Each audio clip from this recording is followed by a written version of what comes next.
ngomba ndababwira nubwira sibyo nibwiranye n'ubwami ni waza kambwira ngo urababwira nanje nkaca ndababwira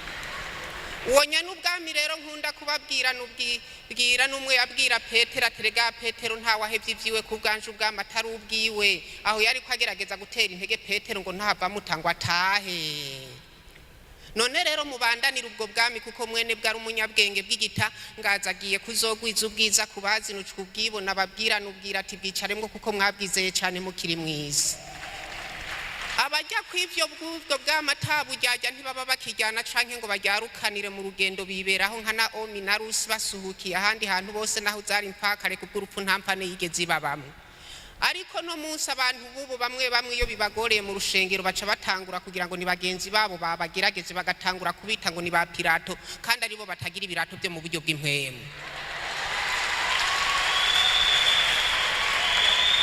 iby'urukundo byo byamaze kuba ukundi hari n'urugusigaye ugeramo kumva batanguye kwivugisha amajambo ngo no munsi twasumye kire nawe kubikora ko bikanka ugatangura kwihenduza ngo wanze nze ndabuhwanize kandi ubugomba no guhwera ndababari upapa wacu dukorera ranku wanku wundi upapa rero ndababwira nubwira si papa wiroma novuga ko ari papa se wa papa numwe yazana inama mu bakuru bo mwijuru ikababera gakura maze bakijajaniwe jambo w'Imana ati ndamanuka bamanika ariko ndabakize reki iyo mana yo mwijuru tuzogume tuyikorera niya karoro hore sinka cakidara mudande Nebukadineza yaza kudararangira ahantu Babuloni ararikira abantu bose kugisenga umusore Saduraka na Meshaki na Abedinego tishigireho sha ico n'igishushanyo kandi nko mwisaha ikinyuma cari gikubitiwa hasi asanze baza bigendagendera mu muriro urigara nk'ugenda uritongo ritagira amatati aho iryo tongo ndakubarira n'umutima wawe mugenzi Nebukadineza ngo yaciye atangara bimutera gutabaza ati rero ntabariza ko kuva ku mukuru no kutatayindi imana yo gusengwa atari imana ya Saduraka na Meshaki na Abedinego ngiriye umwana hi Babuloni nawe ndazi ko hari imana yakugiriye nk'ivyo nta woba waraciye aho bacereze ngo bagucakire banakwice iyo mana itazi gukangwa na biracice ikabagucishamwo yivugire ngo ame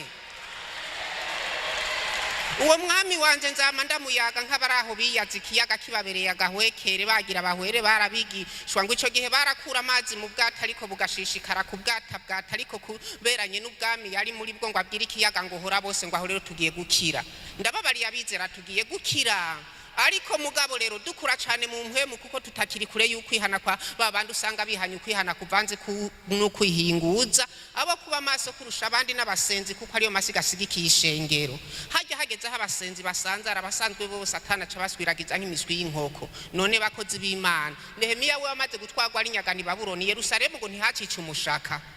haracica umushaka nk'uko ishengero risanze ari abasenzi bamaze kuba abasezi cyangwa abasenzi nta kindi kiba gisigaye atari uko Satana asigara yihaya ngo twarahuye ndabahumya amaso ahahora indirimbo hasigaye ibihari mbere hari naho bahakwa guhambana umuhinga n'ugukorera iyo mana yo mwijuru nayo ikikorera imitwaro yiwe kuko ari umuriro utongora itabiye umuntu atabutungane witura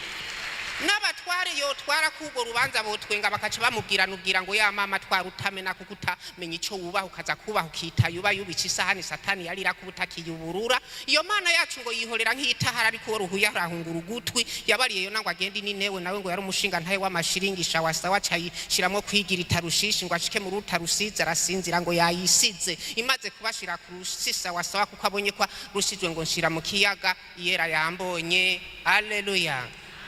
abantu rero nkunda kubabwira nubwira ngo zamurajya bakajya bakaca bajya n'ibitari byabo aho kujya 4 na 5 ngo 5 kibi ca 10 c'Imana abakristo bo bamanyura yose aho kujya 9,000 ngo 1000 kibi ca 10 c'Imana abakristo bo bamanyura yose sinzi ko Imana isigaye ituri gatugwa hasi nasuzumye muri Yesu nsanga basumba bose bo mu isi bamwe nabo mu rushengero kuko biba bakibana Imana kandi menyera kuri bitarabo hajya mvuze ko bayibitabona no bambeshe bayibibona ikacibarira Yesu ngo ntubonaga Yesu bamwe baza gusanzarira ku musaraba ingene bansahura nayo ngo ibyabona 2 canke 3 biracindisha umuntu canke bikamucindanishiriza iyo mana tuziga ko byinshi kandi byiza yo yifise ibyabona 66 bigize Bibiliya n'ibici 1266 reka ndabisozerere ko nsezera icabona ca mbere c'Imana n'itanguriro kuvayo abarewi guharura gusubira mu byagezwe Yosuwa abacamanza Rusi gitabo ca mbere ca Samweli ca kabiri ca Samweli gitabo ca mbere c'abami ba kabiri ngoma ya mbere ngoma ya kabiri Ezira Nehemiya Esiteri Yobu Zaburi Imigani Umusiguzi Indirimbo Yesaya Yeremiya Ucura intimba Ezekiel Daniel Hoseya Yoweri, Amose, Obadiya, Yona, Mika, Naumu, Habakuki, Zefaniya, Hagayi, Zekariya, Maraki. Ni Matayo, Mariko, Luka, Yohana, byakozwe n'intumwa, Abaroma, cece ca mbere c'Abikorinto, cece ca kabiri c'Abikorinto, Abigalatiya, Abanyefeso, Abifilipi, Abikolosayi, cece ca mbere c'Abitesalonike, cece ca kabiri c'Abitesalonike, cece ca mbere ca Timoteyo, cece ca kabiri ca Timoteyo, ni Tito, Filemoni, Abaheburayo, Yakobo, cece ca mbere ca Petero, cece ca kabiri ca Petero, cece ca mbere ca Yohana, cece ca kabiri ca Yohana, cece ca gatatu ca Yohana, Yuda n'ivyahishuro Yohana. Nahacu rero kwihana tutarahambarirwa niyo Mana iharura itarinze guharuza karikatiri,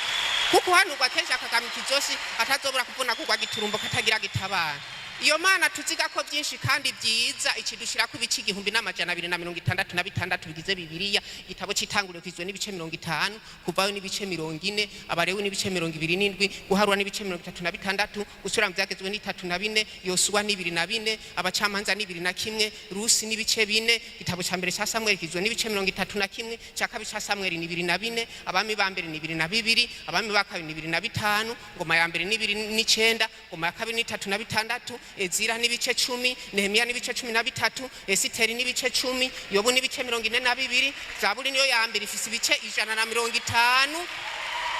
haca haza imigani ibice 31, Umusiguzi n'ibice 12, Indirimbo n'ibice 8, Yesaya n'ibice 66, Yeremiya n'ibice 52, Gucura intimba n'ibice 5, Ezekiyeli n'ibice 48, Daniyeli n'ibice 12, Hosea n'ibice 14, Yoweri n'ibice 3, Amose n'ibice 9, Obadiya yaranditse nta gice na kimwe yashikanye. Urumva ko abavugishwa n'Imana na kera bamwe basumbana mu ibango, uhuye n'umuntu agusumba mu ibango ntuzocitare. Haca haza Yona ibice 4, Mika ni 7, Naumu ni 3, Habakuki ni 3, Hagayi ni 2, Zefaniya ni 3, Zekariya ni 14, Maraki ni ibice 4, Matayo ni ibice 28, Mariko ni ibice 16, Luka ni 24,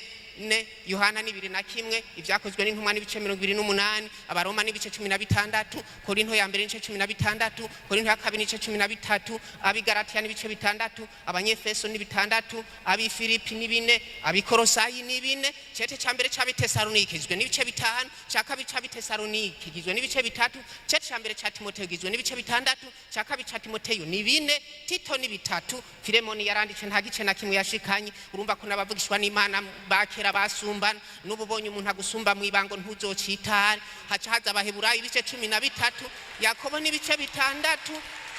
cete ca mbere ca Petero kigizwe n'ibice 5, ca kabiri ca Petero ni 3, cete ca mbere ca Yohana ni 5, ica kabiri ni ca gatatu nawe nyene nta gice na kimwe yashikanye. Igitabo gikurikirana n'igihereza Bibiliya ni ca Yuda, Yuda nawe nyene nta gice na kimwe yashikanye. Ntuzocitara ubonye umuntu agusumba mu ibango. Igitabo gihereza Bibiliya ni c'Ivyahishuro Yohana gifise ibice 22. Muze muransengera kugira Satani ntazasenyagure. Imana ibaheze.